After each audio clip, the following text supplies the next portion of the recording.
We're gonna make some naan pizza today. Some roasted red peppers, some tomatoes, and like just a couple seasonings like oregano, some salt, black pepper, cayenne. Oh yeah, look at that beautiful sauce.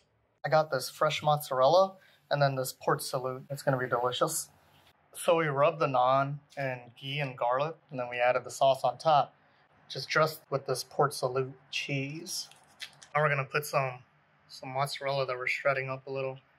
Guys, this is gonna be amazing. You can see we have like little vegetables and stuff that we'll add to it too.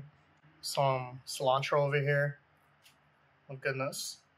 I'm gonna drizzle just a little bit of olive oil over all this. Oh god, look at that. See the vegetables and the color? This thing's gonna be ridiculous. Oh my fucking god, look at this. It's done. Jesus, look at that.